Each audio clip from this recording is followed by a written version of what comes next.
ನಮಸ್ಕಾರ. ಸತ್ಯಶೋಧಕ ನ್ಯೂಸ್ಗೆ ಸ್ವಾಗತ. ರಬಕವಿಬಂಡಿ ತಹಸೀಲ್ದಾರ್ ಕಚೇರಿಯಲ್ಲಿ ಶಿವಶರಣ ಅಪ್ಪಣ್ಣ ಹಡಪದ್ ಅವರ ಜಯಂತ್ಯೋತ್ಸವ ಆಚರಣೆ. ಬಾಗಲಕೋಟೆ ಜಿಲ್ಲೆಯ ರಬಕವಿಬಂಡಿ ತಾಲೂಕಿನ ತಹಸೀಲ್ದಾರ್ ಕಚೇರಿಯಲ್ಲಿ ಇಂದು ತೇರದಾಳ ಮತಕ್ಷೇತ್ರದ ಶಾಸಕರು ಶ್ರೀ ಸಿದ್ದು ಸೌದಿ ಹಾಗೂ ರಬಕವಿಬಂಡಿ ತಹಸೀಲ್ದಾರ್ ಶ್ರೀ ಗಿರೀಶ್ ಸ್ವಾದಿ ಹಾಗೂ ಸಮಾಜದ ಹಿರಿಯರು ಕೂಡಿ ಶರಣರ ಶ್ರೀ ಹಡಪದ್ ಅಪ್ಪಣ್ಣವರ ಭಾವಚಿತ್ರಕ್ಕೆ ಪೂಜೆ ಪುಷ್ಪ ನಮನ ಸಲ್ಲಿಸಿದರು. ನಂತರ 12ನೇ ಶತಮಾನದ ಅಪ್ಪಣ್ಣನವರು ಜಗಜ್ಯೋತಿ ಬಸವಣ್ಣವರ ಸೇವೆ ಮಾಡುತ್ತಾ ಬಂದವರು. ಸಮಾಜದ ಅಂಕುಡೊಂಕುಗಳನ್ನು ತಿದ್ದುವಲ್ಲಿ ಅಪ್ಪಣ್ಣವರ ಪ್ರಮುಖ ಪಾತ್ರ ವಹಿಸಿದ್ದರು. ಅವರ ತತ್ವಾದರ್ಶಗಳನ್ನು ನಾವು ಎಲ್ಲರೂ ಜೀವನದಲ್ಲಿ ಅಳವಡಿಸಿಕೊಳ್ಳಬೇಕು ಎಂದು ರಬಕವಿಬಂಡಿ ತಹಸೀಲ್ದಾರ್ ಶ್ರೀ ಗಿರೀಶ್ ಸ್ವಾದಿ ಹೇಳಿದರು.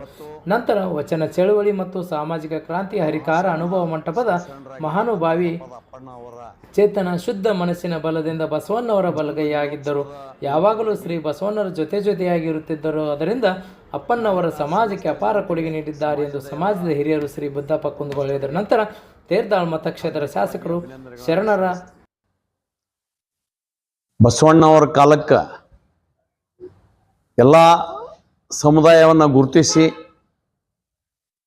ಶರಣರನ್ನ ನಿರ್ಮಾಣ ಮಾಡಿರ್ತಕ್ಕಂಥ ಕೀರ್ತಿ ಜಗದ್ಗುರು ಬಸವೇಶ್ವರಿಗೆ ಸಲ್ತದ.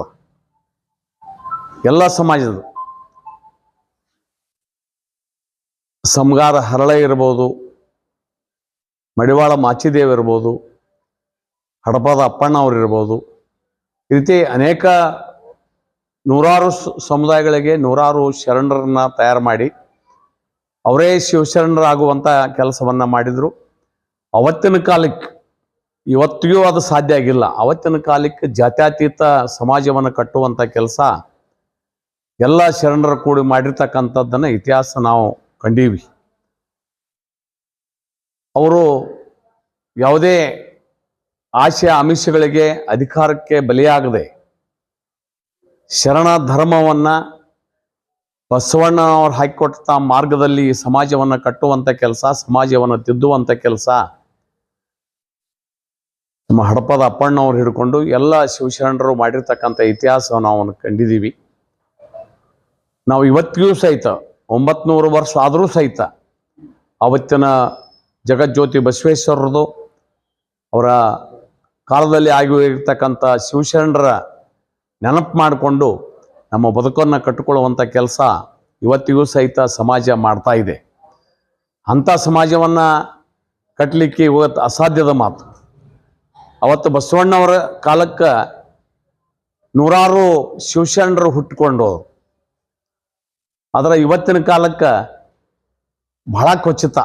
ಆ ರೀತಿ ಬಸವಣ್ಣವರಂಥವರು ಈ ಸಮಾಜಕ್ಕೆ ಇವತ್ತಿಗೆ ಅತ್ಯವಶ್ಯದ. ಈ ಸಮಾಜವನ್ನು ಸ್ವಾರ್ಥದಿಂದ ಮೇಲೆತ್ತಿ ಶರಣರನ್ನ ಬದುಕನ್ನು ಮತ್ತು ತಮ್ಮ ಬೆವರು ಹರಿಸಿ ದುಡಿಮೆಯಿಂದ ಬದುಕುವಂಥ ಜನರನ್ನು ನಿರ್ಮಾಣ ಮಾಡುವಂಥ ಕಾರ್ಯ ಇವತ್ತಿಗೂ ಆಗಬೇಕಾಗ್ಯದ. ಬಹುಶಃ ಬಸವೇಶ್ವರ ಮತ್ತೊಮ್ಮೆ ಈ ನಾಡಿನಲ್ಲಿ ಹುಟ್ಟಿ ಬರಲಿ. ನಮ್ಮ ಮಡಿವಾಳ ಹಡಪದ ಅಪ್ಪಣ್ಣ ಅಂತವರು, ಮಡಿವಾಳ ಮಾಚಿದೇವರಂಥವರು ಮತ್ತೊಮ್ಮೆ ಈ ಭೂಮಿ ಮೇಲೆ ಜನ್ಮ ತಾಳಲಿ ಅನ್ನುವಂಥ ಪ್ರಾರ್ಥನೆಯನ್ನು ಆ ಭಗವಂತನಲ್ಲಿ ನಾನು ಮಾಡ್ತೀನಿ. ಉಪಸ್ಥಿತಿಯಲ್ಲಿ ಕಂದಾಯ ನಿರೀಕ್ಷಕರು ಶ್ರೀ ಪ್ರಕಾಶ್ ಮಠಪತಿ, ಶಿರಸ್ತೆದಾರರು ಶ್ರೀ ರಾಜಶೇಖರ್ ಸಾತಿಯಾಳಿ, ಶಿರಸ್ತೆದಾರರು ಶಾಂತಾ ಕೋಗಟಿ, ಗ್ರಾಮ ಆಡಳಿತಾಧಿಕಾರಿ ಶ್ರೀ ಸದಾಶಿವ ಕುಂಬಾರ್, ಚೇತನ್ ಭಜಂತ್ರಿ, ರವಿ ಇಟಿ, ರವಿ ಲನ್ನರ್, ಅಲಿಸಾಬ್ ತಾಂಬುಳಿ, ಶ್ರೀಮಂತ್ ಹಿಡ್ಕೊಳ್, ಕಿಶೋರ್ ಸೋನಾನಿ, ಮಾಂತೇಶ್ ಬದಾಮಿ, ಸಮಾಜದ ಹಿರಿಯರು ಶ್ರೀ ಬುದ್ದಪ್ಪ ಕುಂದಗೋಳ, ಅಶೋಕ್ ಹುಣ್ಣೂರ್, ಲಕ್ಕಪ್ಪ ನಾವಿ, ಮಲ್ಲಪ್ಪ ನಾವಿ, ಗಣೇಶ್ ನಾವಿ, ಹನುಮಂತ್ ಕುಂದಗೋಳ್ ಮುಂತಾದವರು ಹಾಜರಿದ್ದು. ವರದಿ ಪ್ರಕಾಶ್ ರಬಕವಿಬಂಡಿ. ನಿರಂತರ ಸುದ್ದಿಗಾಗಿ ನೋಡ್ತಾ ಇರಿ ಸತ್ಯಶೋಧಕ ನ್ಯೂಸ್.